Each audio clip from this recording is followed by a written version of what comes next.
Assalamualaikum warahmatullahi wabarakatuh. Salam sejahtera buat semua. Kita berkumpul bersama kembali di sini untuk membicarakan bagaimana sih menjadi orang tua, yang kita beri nama seni menjadi orang tua. Itu fokus kita hari ini. Kami tidak menyebutnya pengetahuan menjadi orang tua, tapi seni. Itu artinya apa? Kita butuh sedikit kebebasan di dalamnya untuk menjadi orang tua. Kita butuh kreativitas untuk menjadi orang tua. Tanpa pengetahuan yang harus begini, harus begitu, tapi kita berproses ketika kita menjadi orang tua. Nah, berkaitan dengan seni itu, nuansa bebas menjadi orang tua, berproses menjadi orang tua, belajar kehidupan dalam posisi sebagai orang tua, itu fokus kita hari ini. Dan seperti yang selalu saya lakukan, saya selalu membicarakannya dalam dua perspektif. Perspektif psikologi barat, karena saya dididik dengan psikologi itu, dan perspektif psikologi timur, psikologi di mana saya hidup, psikologi di mana saya tumbuh dan berkembang. Mari kita bicarakan seni menjadi orang tua. Kenapa orang tua penting untuk diperhatikan? Ini berangkat dari pengalaman saya menemui begitu banyak kasus psikologis yang terkait dengan hubungan antara orang tua dan anak. Banyak sekali. Di universitas tempat saya bekerja, itu saya diminta untuk menangani bagian konseling.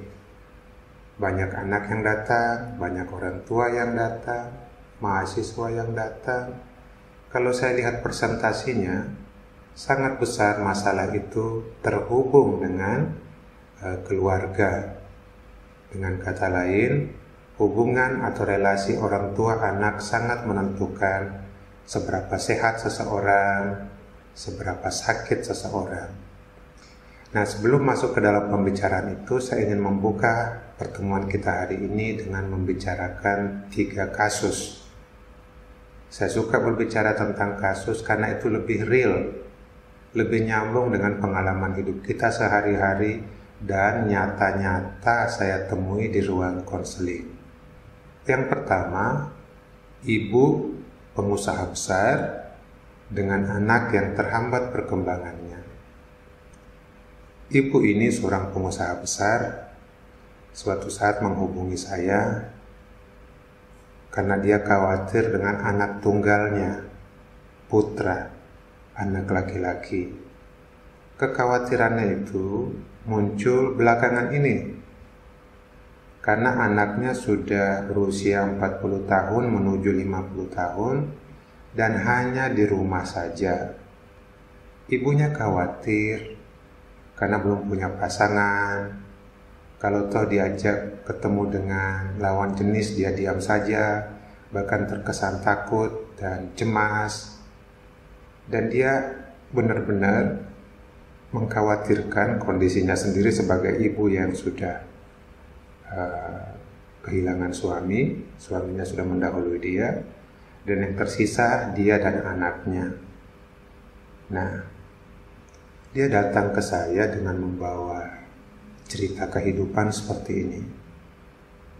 Saya khawatir anak saya ini saya harapkan betul untuk menjadi pengusaha yang meneruskan warisan keluarga kami. Tapi kok dia seperti ini? Pertemanannya aja sedikit sekali. Terus hubungan dengan lawan jenis juga malah cenderung takut, cemas, dan lain sebagainya. Dikenalin gak mau kenal. Terus saya coba masuk ke dunia anaknya. Rupanya orang tuanya itu banyak sekali mewanti-wanti tentang kehidupan ke dia. Mewanti-wanti, jangan begini, jangan begitu, hati-hati dengan ini, hati-hati dengan itu, harus begini, harus begitu. Lalu dirangkum intinya patuh ikuti maunya mama. Begitulah anak tunggal ini ya, tumbuh berkembang seperti maunya mamanya. Berteman aja harus dipilihkan, mau kemana ditunjukkan arahnya. Setelah 40 tahun, anaknya menjadi seperti itu, hidup dalam banyak ketakutan.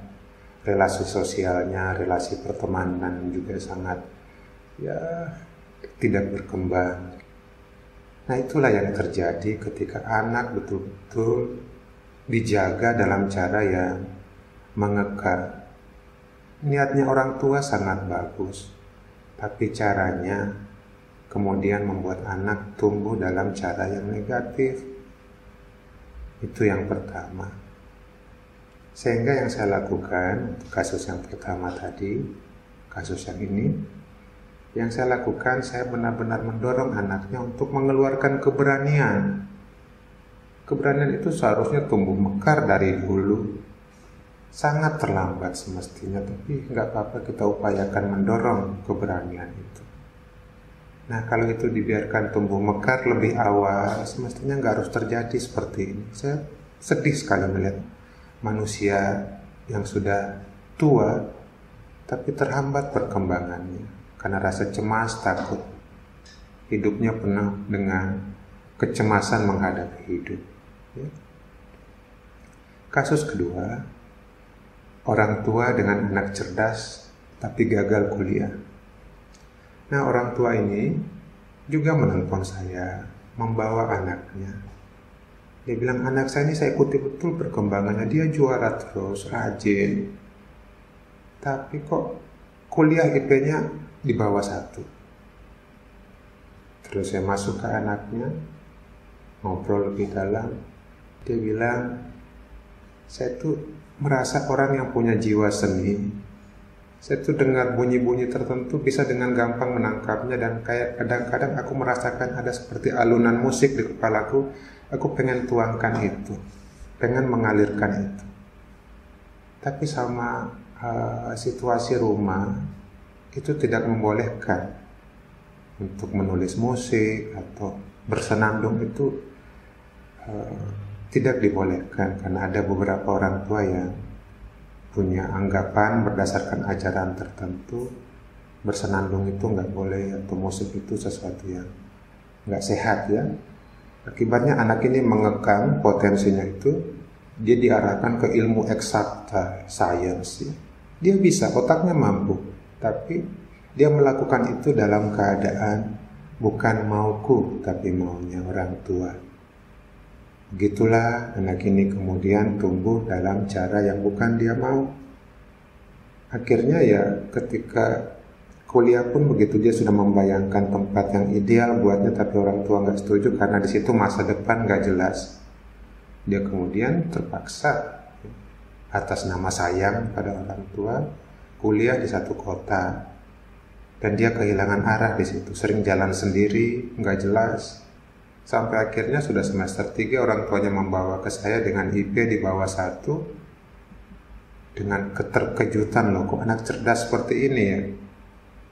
Semestinya nggak harus terkejut kalau kita paham bahwa anak itu bisa menentukan kok jalan hidupnya sendiri tanpa harus diharuskan begini dan begitu.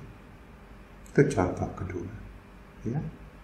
Kita pindah ke kasus ketiga. Orang tua dengan anak yang berbeda talenta atau bakat. Ada satu bapak datang dengan istrinya menceritakan anaknya yang badung di sekolah sampai guru-guru kecapean sendiri. Anaknya ini ketika dibawa ke ruangan diam saja. Orang tuanya bilang, tolong bantu saya, ini anak sulit belajar. Padahal UAS tinggal seminggu lagi. UAS itu ujian akhir semester. Ya gimana kalau nanti dia nggak bisa ngerjain dengan kemalasannya seperti itu. Oke Pak, saya ngobrol dulu dengan anaknya. Saya tanya anaknya, gimana dek? Tadi aku udah dengar dari papamu begini-begitu. Kamu sendiri gimana? Dia bilang, saya tuh nggak mau Pak belajar di bidang. Di SMA itu kan ada pembagian ilmu yang bersifat sosial dan ilmu alam. Saya tuh dipaksa ke ilmu alam, padahal saya sangat suka menggambar. Kata mereka nggak ada masa depan di aktivitas menggambar seperti itu. Ini loh bidang yang masa depanmu cerah. Anak ini mengikuti dan nggak bisa ngapa-ngapain karena dorongannya untuk mengalirkan jiwa seninya itu begitu besarnya. Lalu akibatnya orang tuanya memotivasi dia.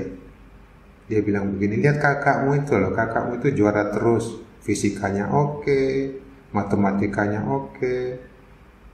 Maksud orang tua dengan membandingkan begitu, anak kedua ini termotivasi. Yang terjadi justru sebaliknya, anak kedua semakin apatis, menarik diri, dibanding-bandingkan, tidak merasa dihargai dalam dunianya, tidak merasa dihargai dalam talenta dan bakatnya.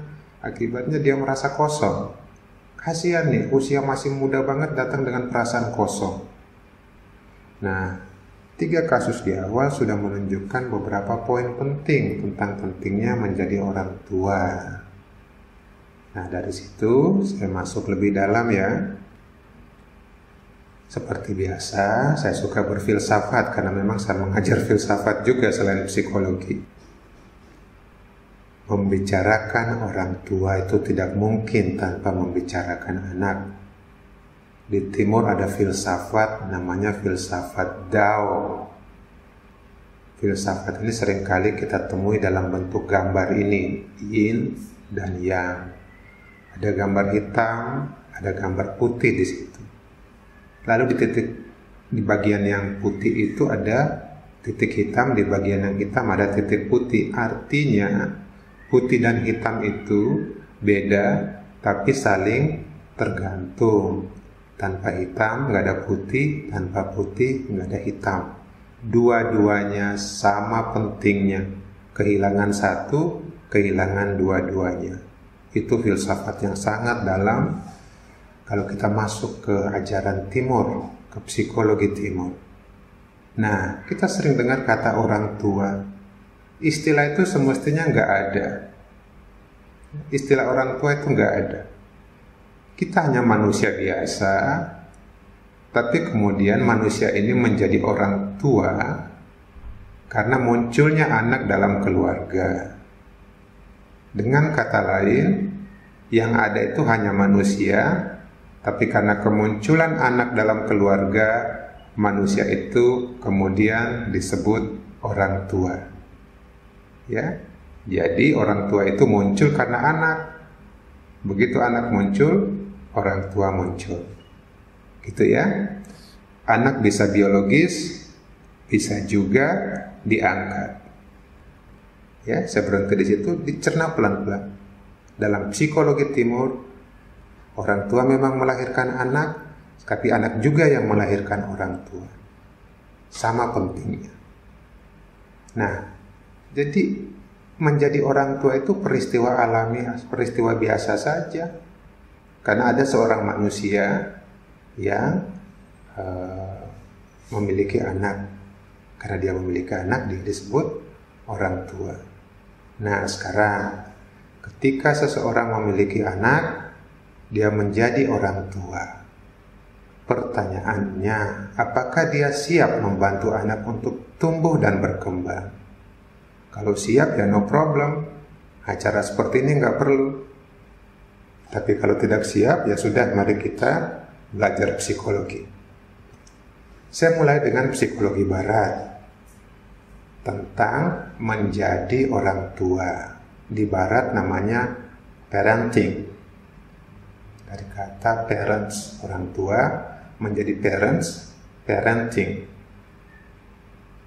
Ya, itu istilah barat. Istilah timur nggak kenal parenting. Yang kita kenal di timur itu menjadi orang tua.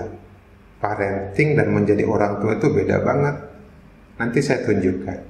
Karena itu di sini saya nggak mau menerjemahkan parenting menjadi orang tua, beda. Parenting itu istilah di barat, menjadi orang tua itu istilah di timur. Sekarang kita bicarakan dulu tentang parenting di barat. Berarti menjadi parents. Ada 4 pandangan tentang menjadi orang tua. Tolong diikuti ya, penting banget. Saya nggak sebut dulu pandangan itu apa, saya cuma beri nama yang pertama, pandangan pertama.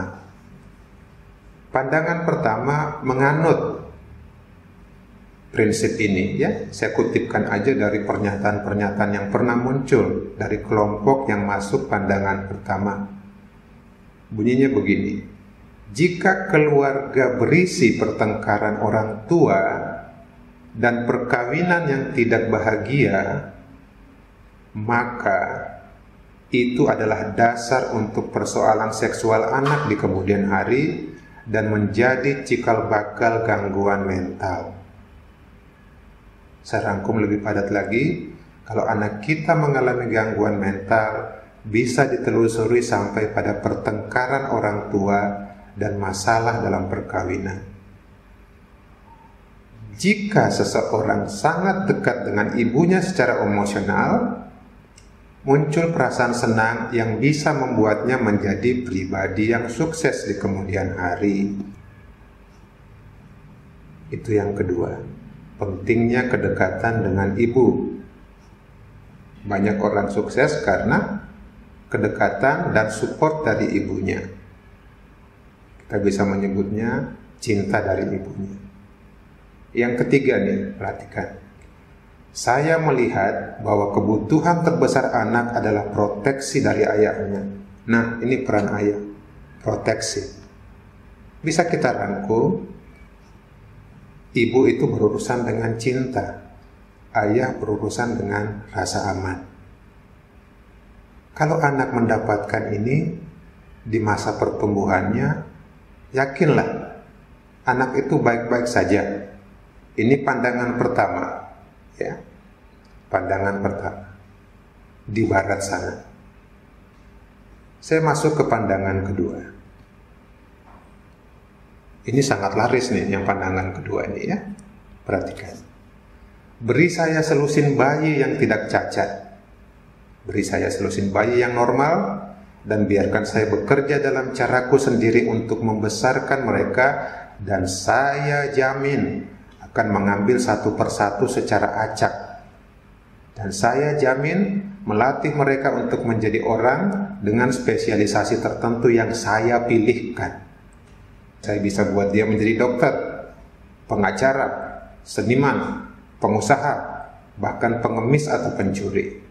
Saya tidak peduli bakatnya apa, kegemarannya apa, kecenderungannya apa, kemampuannya apa, panggilan hidupnya apa, rasnya apa, saya tidak peduli. Saya bisa membuat dia seperti yang saya mau. Itu pandangan kedua. Ini banyak banget nih saya temukan di Indonesia ini. Dibawa oleh penjajah dulu, oleh orang-orang Belanda, sehingga sering kali kita temui orang tua yang sangat keras, yakin betul dengan keras pada anaknya, memaksa anaknya menjadi begini dan begitu, anaknya bisa seperti yang mereka mau. Itu pandangan kedua. Anak itu datang sebagai barang kosong, saya bisa mengisinya semau saya. Sudah dua pandangan ya. Yang pertama, penting sekali cinta dari ibu, penting sekali proteksi dari ayah. Kalau rumah dibiarkan hidup tenang, baik-baik saja kok semuanya. Gitu ya. Itu pandangan pertama. Pandangan kedua, anak itu barang kosong, orang tua lah yang ngisi. Hasilnya terasa di kemudian hari. Itu pandangan kedua. Pandangan ketiga mengatakan kita sendirilah yang menciptakan kenyataan hidup kita masing-masing. Orang tua itu menciptakan kenyataan di kepalanya tentang anak. Di sini muncul nih, anak itu begini, anak itu begitu, anak ini harus begini, anak itu harus begitu, muncul di sini. Ya. Dalam bentuk pikiran dan kepercayaan. Kalau pikiran dan kepercayaan ini bagus, tepat, masuk akal, selamatlah anak itu. Tapi kalau pikiran ini, kepercayaan ini tidak sehat, tidak masuk akal, rusaklah anak itu. Jadi, Di benak orang tua ada pikiran, ada kepercayaan bahwa anak itu harus begini, harus begitu. Kepercayaan dan pikiran itulah yang kemudian keluar dalam bentuk cara dia mengasuh anak. Pertanyaannya, dari mana munculnya pikiran, kepercayaan itu? Dari pengalaman hidupnya sendiri. Dia buat teori-teori sendiri di kepalanya, ya. Nah, agak spekulatif di sini. Agak gambling di sini. Kalau pikiran kepercayaan itu bagus, sehat, selamatlah anaknya. Kalau pikiran kepercayaan itu tidak sehat, tidak masuk akal, rusaklah anak. Jadi penentu orang tua itu adalah pikiran dan kepercayaannya sendiri. Kita bisa menyimpulkan sekarang bahwa dalam pandangan ketiga ini, kualitas menjadi orang tua ditentukan oleh pikirannya dan kepercayaannya tentang anak. Ini juga seringkali saya temukan, ya. Orang tua yang terlalu semangat menasehati anaknya, memberikan petuah-petuah kehidupan. Begini loh hidup itu nak, begini loh hidup itu nak, harus begini, harus begitu. Dia memuntahkan pikirannya, kepercayaannya pada anak. Syukur-syukur kalau pikiran kepercayaan itu sehat, anak ikut sehat. Tapi kalau sakit, ya anak ikut sakit. Ya, sudah 3. Yang keempat, nah ini salah satu pengalaman yang sangat membahagiakan adalah sepenuhnya menghargai seseorang persis seperti saya menghargai matahari. Saat saya melihat matahari, saya tidak mengatakan warna oranye-nya perlu dikurangi di bagian pojok kanan itu. Dan awannya kok begitu sih? Dibuat sedikit berwarna ungu kalau bisa. Saya tidak bisa mengontrol cahaya matahari itu. Saya hanya bisa menyaksikannya dengan rasa kagum ketika matahari itu menampilkan diri. Ini perspektif keempat, ya, bahwa anak itu sudah cantik. Orang tua nggak usah recoki kecantikannya. Mereka datang dalam keindahannya masing-masing. Tapi orang tua itu punya semangat besar untuk memoles anaknya menjadi begini dan begitu. Akibatnya anak kehilangan kecantikannya. Banyak orang tua seperti di zaman saya ini, ada satu keahlian namanya Photoshop. Photoshop itu dia bisa memanipulasi gambar, ada jerawatnya dihilangkan, alisnya kurang tebal ditebalin. Kebanyakan orang tua kayak gitu itu. Mereka udah punya standar di sini, ya, kecantikan versi mereka, lalu memaksakan itu pada anak-anaknya. Padahal siapapun itu yang datang ke dunia itu udah cantik kok dalam caranya masing-masing. Nah, orang tua ini yang kadang-kadang tanpa sadar mengubah kecantikan itu, malah memperburuk suasana. Sudah 4, ya. Saya menyebutkan 4 pandangan dari tadi, dan saya nggak memberi nama pandangan itu. Sekarang kita lihat lebih dekat. Kalau Bapak Ibu belajar psikologi, ya, nggak harus berat-berat belajar psikologi. Tujuan saya mengadakan acara ini, saya pengen sekali membuat psikologi itu gampang, mudah dicerna. Pandangan pertama tadi yang mengatakan ibu adalah sumber cinta dan ayah adalah sumber proteksi dalam keluarga. Kalau itu terpenuhi di masa lalu, anak tumbuh sehat. Tapi kalau tidak terpenuhi, anak menjadi sakit. Dalam psikologi kami menyebutnya psikoanalisis. Pandangan kedua mengatakan anak itu barang kosong kok. Kita bisa bentuk dia seperti yang kita mau. Kalau Anda berpikir seperti itu, Anda masuk ke perspektif behavioristik. Yang ketiga, anak menjadi seperti apa itu tergantung betul sama kepercayaan yang ada di pikiran ini, ya. Pikiran ini kalau udah mengental tuh namanya kepercayaan. Kalau ini sehat, Ya, bagus. Ini sakit ya anak ikut sakit. Nah, itu disebut pandangan kognitif. Yang terakhir, anak itu udah cantik kok, ya. Udah tahu dia mau jadi apa, nggak usah direcoki, nggak usah dipaksakan menjadi begini dan begitu. Kalau Anda berpikiran seperti itu, Anda ketularan pandangan humanistik. Saya nggak mau menggurui, lihat diri kita masing-masing kecenderungannya mana.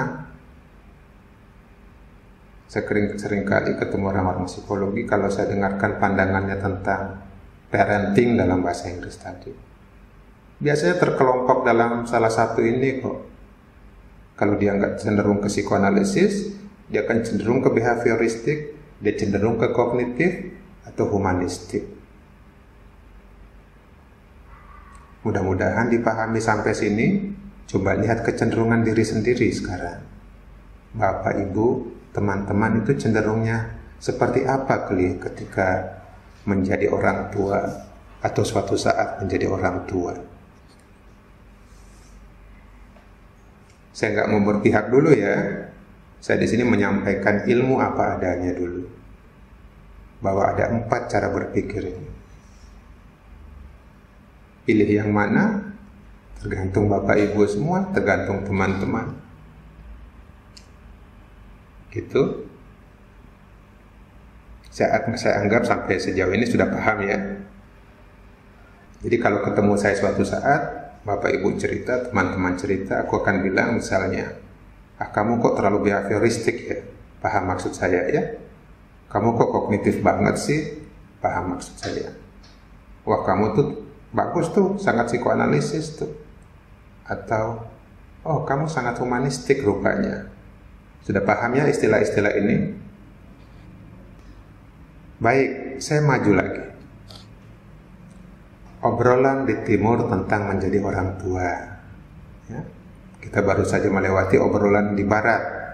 Ada banyak sekali teori, ada banyak sekali pemikiran di barat, tapi saya sudah mengekstraknya ya, menyingkatnya menjadi 4 tadi. Itu sudah membantu banget ketika memahami parenting dalam psikologi barat. Gitu ya. Nah, kita sekarang masuk ke psikologi timur. Kita sekarang ngobrol dari psikologi timur. Perhatikan.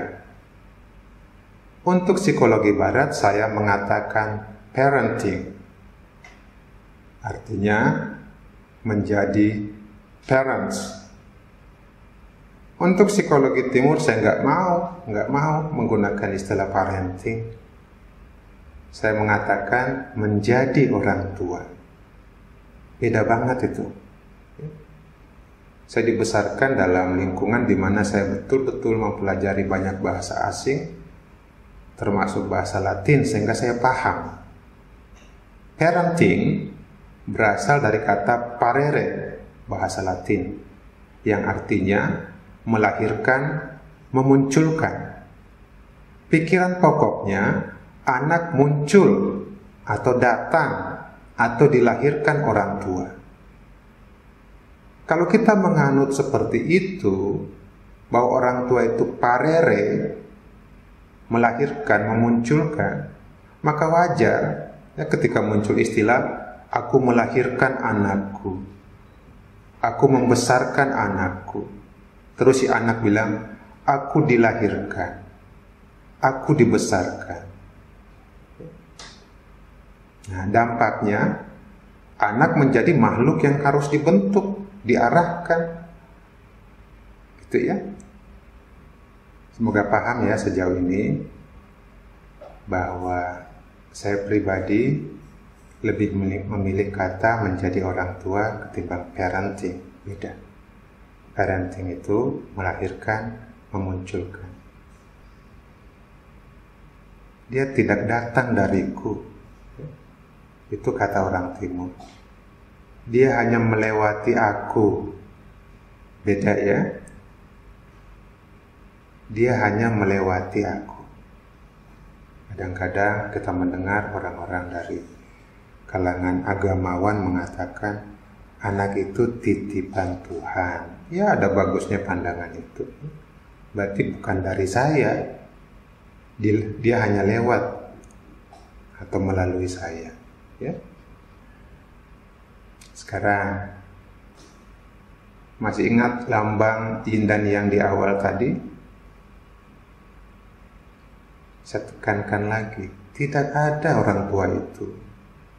Orang tua itu dilahirkan oleh anak. Tanpa anak nggak mungkin ada orang tua. Jadi di timur kita nggak beranggapan bahwa saya melahirkan anak. Justru sebaliknya yang terjadi.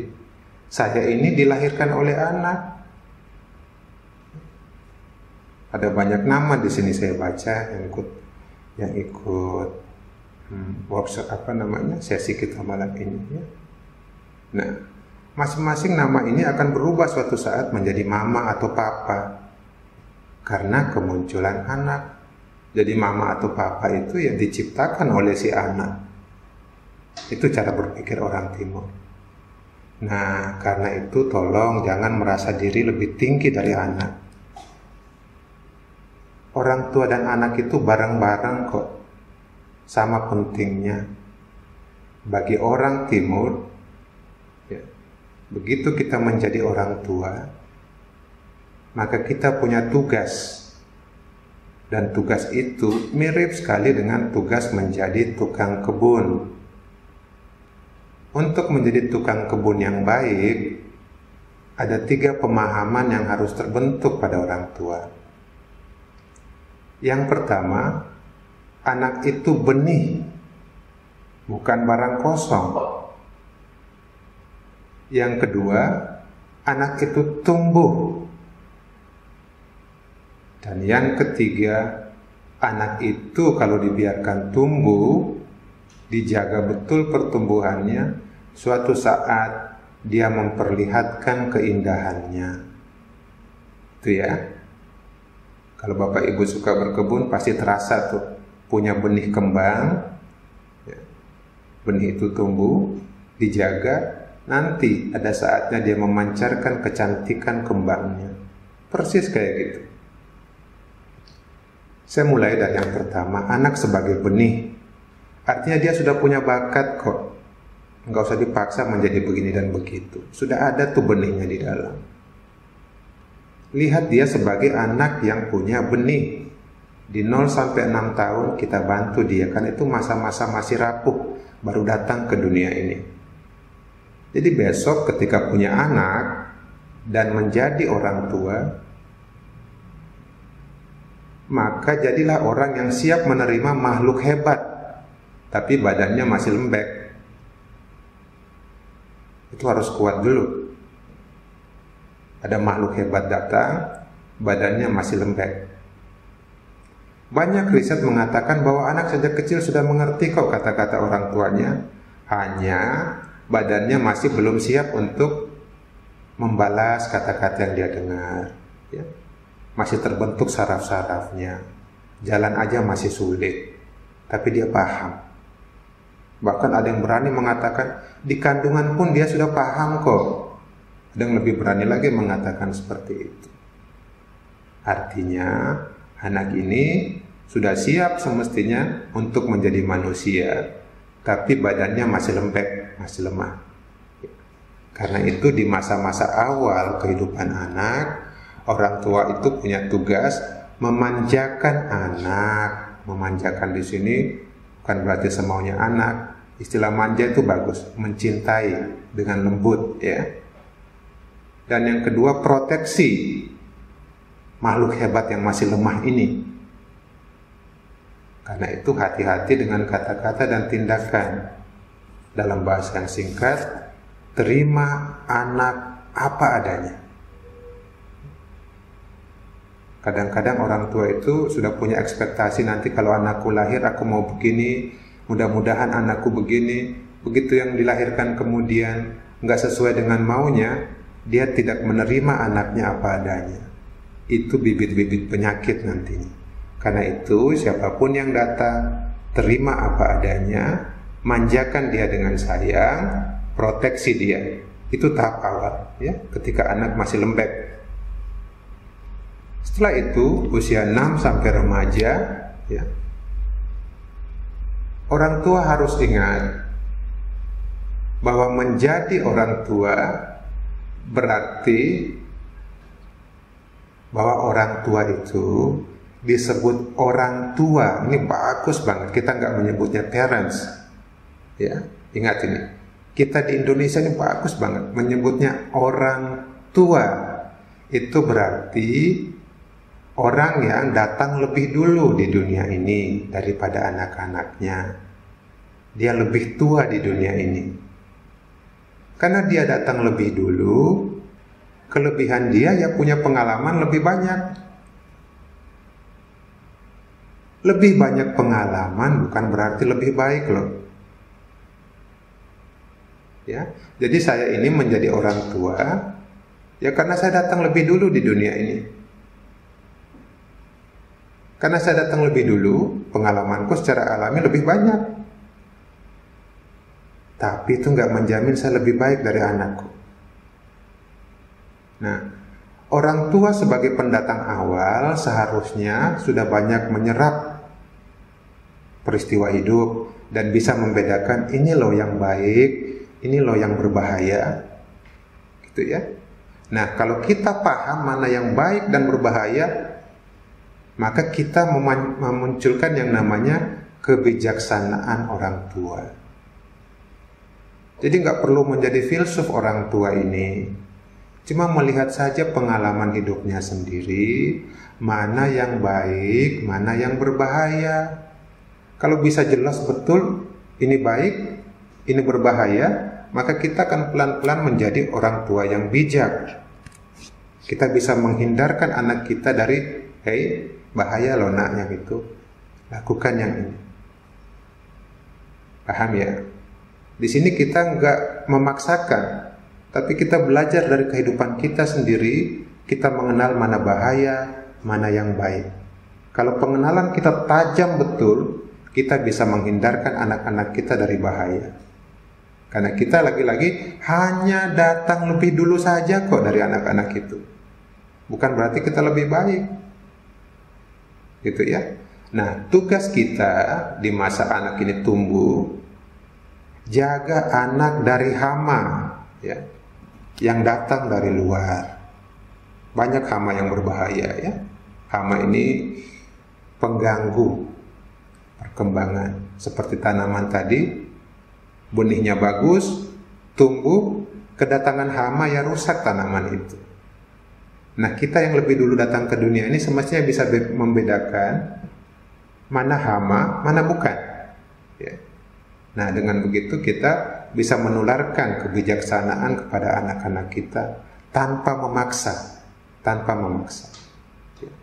Hanya ketika bahaya saja kita turun tangan. Tapi kalau nggak bahaya nggak usah terlalu banyak didikte, diharuskan begini dan begitu. Kita hanya turun tangan ketika bahaya, karena kita punya pengalaman itu dalam hidup kita. Nah, nanti bedakan bahaya beneran apa bahaya buatan pikiran saja. Ini penting juga. Ada bahaya yang betul-betul bahaya, ada bahaya yang nggak bahaya tapi pikiran kita yang buat bahaya. Nah, orang tua harus bijak betul, ya. Biarin anak itu tumbuh deh. Kalau ada hama, benar-benar hama atau karena ketakutanku sendiri? Seperti itu ya. Baik, terima anak apa adanya. Yang ketiga sekarang, atau sebelum sampai yang ketiga itu, saya mau ngajak merenung sedikit. Kita datang ke dunia ini dalam keadaan segar dulunya, ya. Mata kita tuh segar banget. Saya tuh kalau lihat anak kecil baru lahir atau belum berapa lama lahir, matanya tuh segar sekali. Segar, fresh. Pertama kali lihat dunia. Tapi pelan-pelan kesegarannya itu kurang. Kenapa bisa begitu? Karena dia bertemu begitu banyak orang yang tidak mengerti dirinya. Karena tidak dimengerti, dia pelan-pelan menjadi layu. Matanya itu sudah nggak segar. Orang-orang yang saya temui di ruang konseling itu matanya, aduh, udah pada layu semua. Dan saya yakin mata yang sama ini dulunya seger banget ketika pertama kali datang ke dunia. Kok bisa menjadi layu seperti ini? Karena banyak orang yang tidak mengerti dia. Nah, jumlah orang yang tidak mengerti kita itu selalu lebih banyak daripada jumlah yang mengerti. Itu udah pasti seperti itu. Coba hitung sahabat-sahabat sejati, Bapak Ibu, teman-teman ini. Jumlahnya sedikit sekali. Kalau dapat 20, waduh itu udah banyak sekali 20 itu. Biasanya di bawah 10 kok. Ya. Karena itu kita sudah belajar banyak tentang kehidupan. Begitu kita menjadi orang tua dan anak kita mulai bertemu dengan kehidupan yang lebih real, macam-macam manusia, kuatkan mereka untuk menghadapi orang-orang yang tidak mengerti. Kalau dia ketemu orang-orang yang mengerti, kita merasa aman dan gak perlu dikhawatirkan. Tapi kebanyakan orang-orang itu gak ngerti. Karena itu kuatkan mereka dalam pertumbuhannya. Itu ya tahap kedua. Tahap pertama, anak itu benih, dia mekar, tumbuh, jaga dia dari bahaya. Yang ketiga, kalau itu terjadi, anak akan menampilkan keindahannya. Itu udah pasti, itu hukum alam.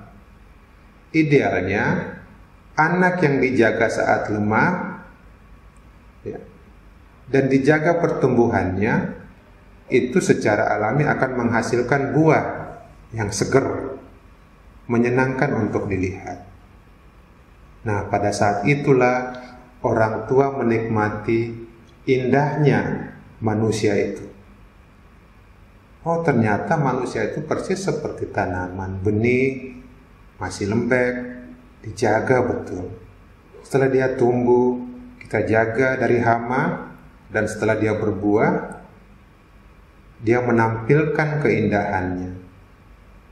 Pada saat itulah ya, kita ikut disembuhkan oleh anak ini. Kita ikut dilepaskan dari macam-macam hal yang buat kita cemas dalam hidup kita, karena kita melihat buah yang segar itu. Nah, penting bagi orang tua untuk menerima anak dan nikmati buah apapun yang dia tampilkan. Bukan buah yang kita mau, biarkan dia tampilkan buahnya. Biarkan dia tampilkan kembangnya. Dan begitu kita lihat itu, kita tiba-tiba aja disegarkan dari dalam. Dan kita sadar, seperti itulah manusia. Dia datang dengan benih cantik, aku rawat dia kemudian tampilkan kecantikannya, dan kecantikannya itu menyembuhkan saya, membebaskan saya. Ya. Jadi orang tua itu sangat mungkin diterapi oleh anaknya sendiri. Sangat mungkin. Kalau orang tua benar-benar berkembang bersama anaknya itu akan menerapi dia, membebaskan dia dari macam-macam kekhawatiran. Dengan begitu, anak benar-benar menjadi putra. Ya, di Indonesia sering saya ketemu istilah ini, atau di Jawa sana, putranipun pinten Pak. Ya. Anaknya berapa jumlahnya? Itu sering saya dengar. Anak disebut putra. Ya. Anaknya berapa? Putranya berapa? Putrinya berapa? Sekarang saya beritahu. Kata putra itu dari bahasa Sanskerta. Put itu neraka, siksaan. Tra itu membebaskan. Begitu kita punya putra, dia yang akan membebaskan kita dari siksaan, dari rasa tidak jelas dengan hidup kita sendiri. Nah, itulah sebabnya kita punya istilah anak itu membawa rasa senang, rasa bahagia dalam keluarga. Kalau dirawat betul, dia membawa berkah. Itulah putra. Dia bebaskan kita dari hidup yang gak jelas ini, macam-macam persoalan hidup yang buat kita merasa kacau, gitu ya. Nah, mudah-mudahan paham, anak itu berkah, putra. Itu istilah bagus banget. Nggak usah ikut-ikutan mengatakan son and daughter. Itu istilah Inggris. Istilah kita putra atau putri. Kalau aku rawat dia, dia pasti buat aku merasa segar suatu saat, membebaskanku dari rasa sakit. Begitulah pandangan psikologi tentang menjadi orang tua. Penting sekali untuk dipahami. Nah, bagaimana kalau anak terlanjur tumbuh dan berkembang secara keliru? Kalau masih di awal-awal kehidupan, di usia 0 sampai 5 tahun, ya oke lah kita punya kelemahan, tapi masih bisa diupayakan perbaikan. Tapi kalau sudah terlambat, gimana? Bisa saja tapi kerjaan kita semakin sulit. Anak semakin mengeras, syukur-syukur kalau orang tuanya melembek. Tapi biasanya kalau anak semakin mengeras, orang tuanya malah semakin kaku. Keras sama kaku ya kapan ada perbaikan? Nggak mungkin ada perbaikan di situ. Karena itu sedini mungkin diselesaikan masalah yang terjadi dalam hubungan orang tua dan anak. Jangan sampai terlambat. Nah, kalau sudah keras anaknya, mama papanya kaku, itu rentan sekali menimbulkan banyak masalah. Biasanya dalam kondisi seperti itu, aku menyarankan pentingnya yang namanya rekonsiliasi keluarga.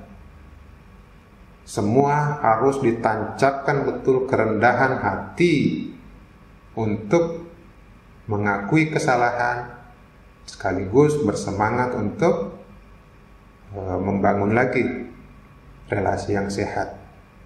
Rekonsiliasi ini nggak gampang.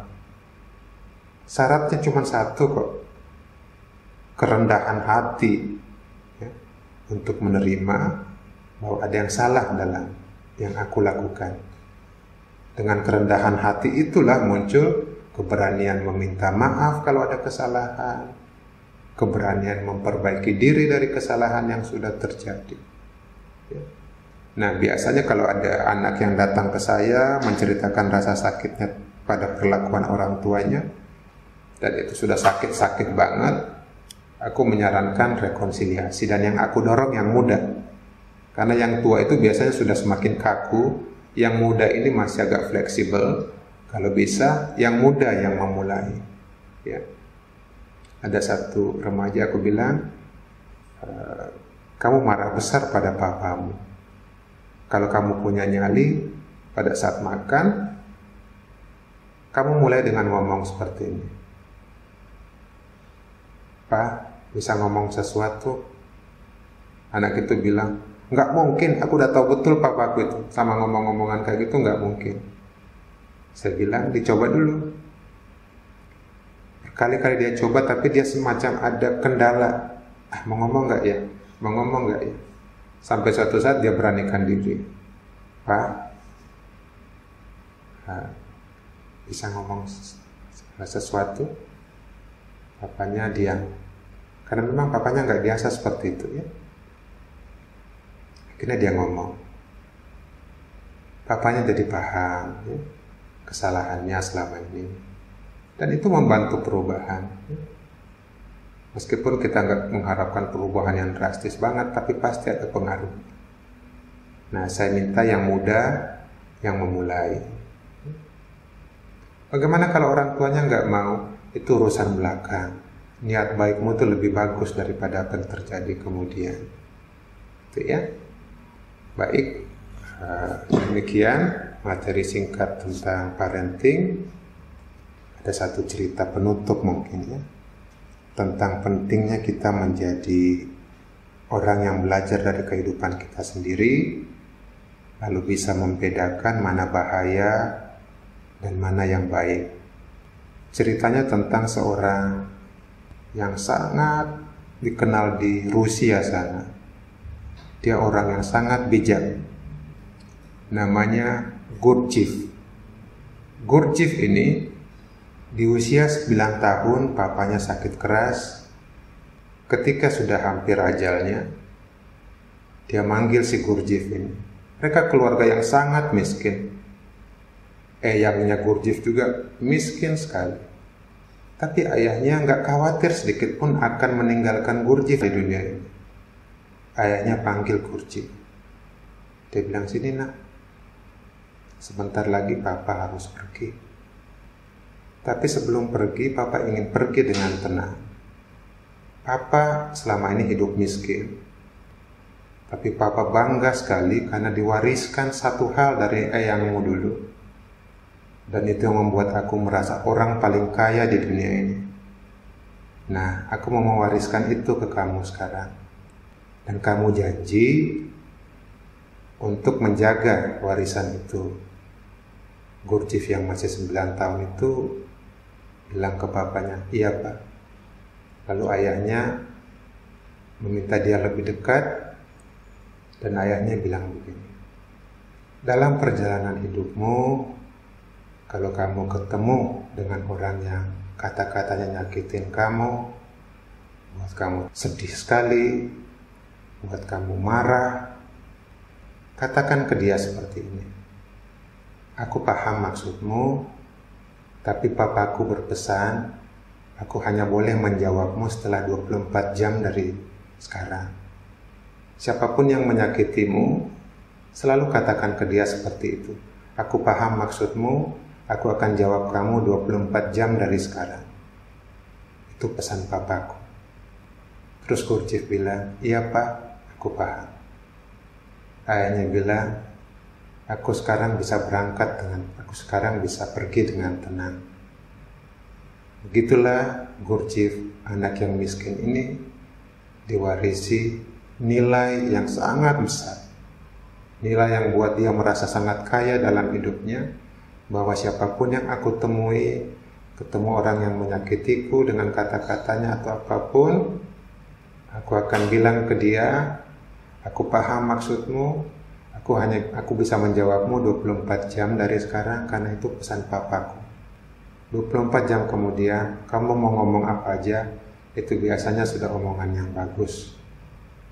Nah, semoga itu bisa menjadi cerita penutup bahwa kita sebagai orang tua memang perlu mewariskan yang jauh lebih penting daripada materi ke anak-anak kita, adalah kekuatan untuk dia mengarungi hidup yang bakal ketemu dengan begitu banyak orang yang tidak mengerti dia. Kekuatannya ada di situ, bukan di harta yang kita kasih, itu gampang pergi, gampang habis. Tapi kekuatan dari dalam itulah yang buat dia bisa mekar dalam hidupnya. Gitu. Semoga materi kita hari ini ada manfaatnya, bisa membekali teman-teman yang berpikiran untuk menjadi orang tua, atau kalau bapak ibu teman-teman semua sudah menjadi orang tua, bisa menguatkan keluarga dengan apa saja yang kita bicarakan hari ini. Dan kita masih punya waktu, dan nanti akan ada sedikit sesi tambahan buat yang ingin bertanya jawab. Silahkan kalau ada yang mau bertanya. Ketika menjadi orang tua, biasanya kita masih ada PR secara pribadi yang belum diselesaikan, sehingga itu akan dapat menghambat dan membantu anak bertumbuh. Setuju saya, setuju. Bagaimana caranya agar kita mampu sedikit demi sedikit menyelesaikan namun tidak mengganggu pertumbuhan anak? Iya, anak itu bisa mengajari, kadang-kadang memaksa kita untuk mengubah kejelekan-kejelekan kita yang selama ini kita nggak sadari. Dan selama ini keras kepala, mauku sendiri, begitu dapat anak yang kemudian menyadarkan saya bisa mengubah diriku, kenapa enggak? Manusia itu semestinya semuanya baik kok. Ada sesuatu dalam dirinya yang merusak dia, yaitu pikiran, perasaan, emosi yang mengganggunya. Anak itu bisa menjadi salah satu medium, salah satu alat bantu buat kita untuk membenahi diri kita sendiri yang selama ini sulit dibenahi. Apa yang dibenahi dari Hans ini? Badannya ya sudah nggak bisa, ini pelan-pelan menjadi tua, nanti mati nih ya badannya. Yang dibenahi itu di dalamnya ini ada yang goyang-goyang tuh. Ya, namanya pikiran, perasaan, emosi itu kalau bisa dibenahi beres semuanya. Masalah kita itu dari situ kok. Badan ini kalau udah tidur baik-baik aja, bangun seger. Tapi di sini ada yang goyang-goyang nih. Itulah yang namanya pikiran, perasaan, emosi. Kalau dia bagus, positif ya baik. Tapi kalau dia negatif ya rusak. Oh, di bawah ada satu lagi ya. Terima kasih Pak, materinya dari paparan tadi saya melihat ada kaitan antara psikologi timur dengan psikoanalisis dan humanistik dari barat. Betul.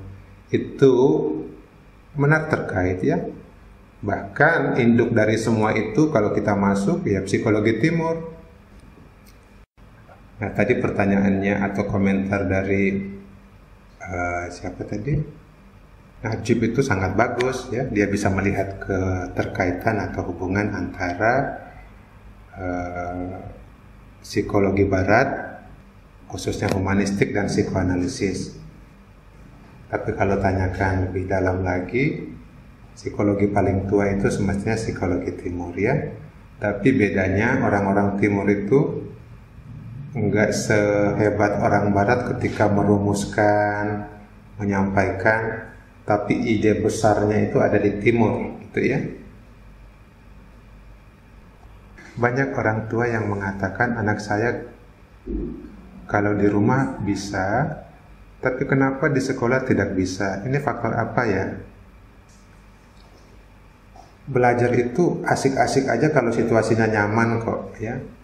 Itu sebabnya di kelompok humanistik tadi ada 4 ya. Psikoanalisis, behavioristik, kognitif, dan humanistik.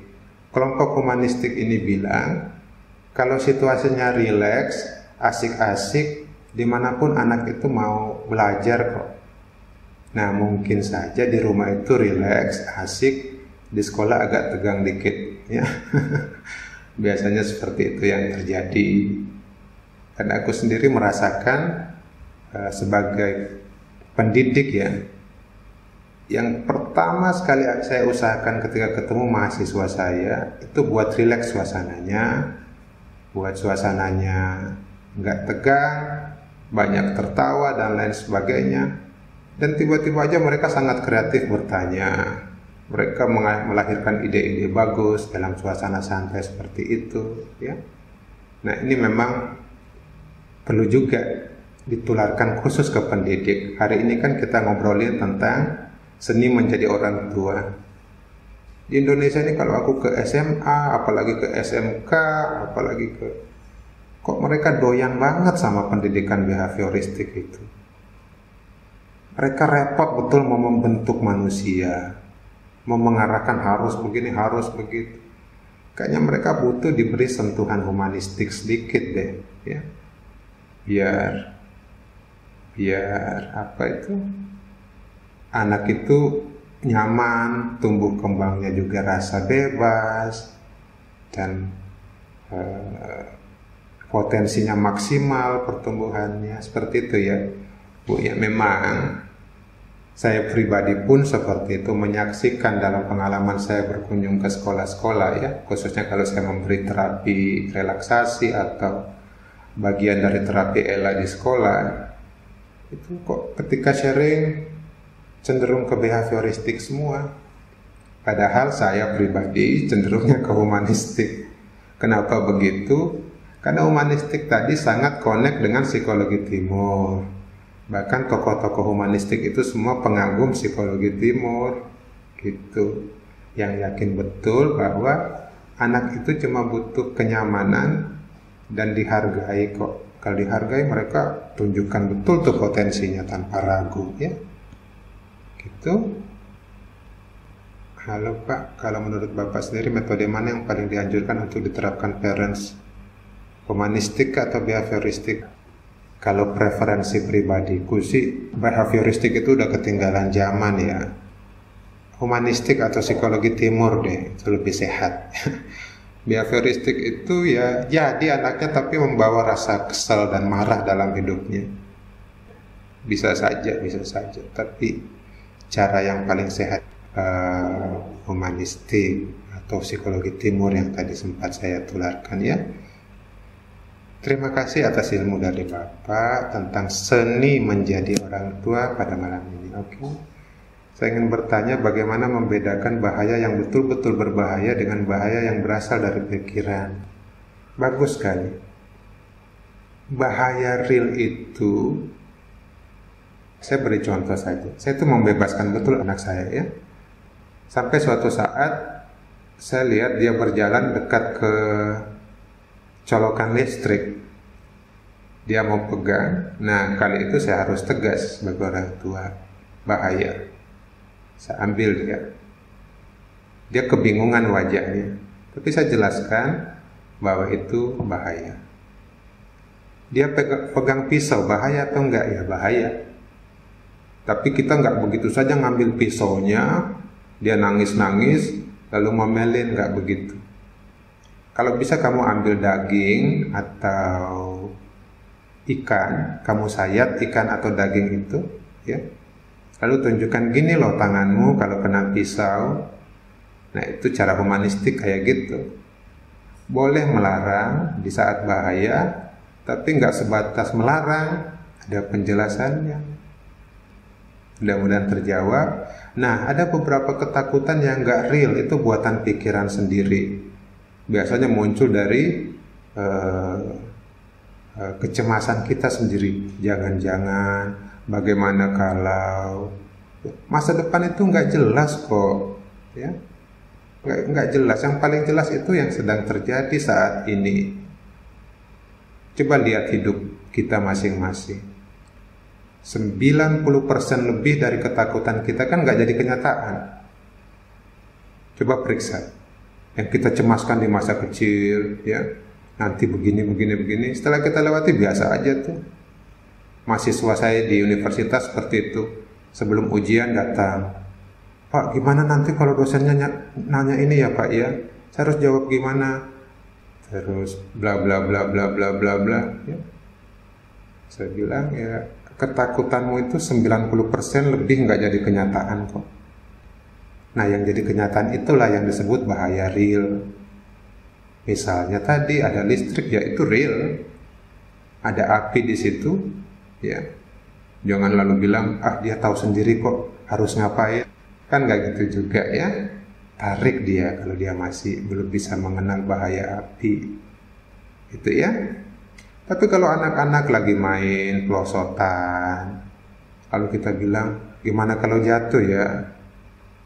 Nah itu mungkin segera pisahkan, ini ketakutanku, buatan pikiranku atau real.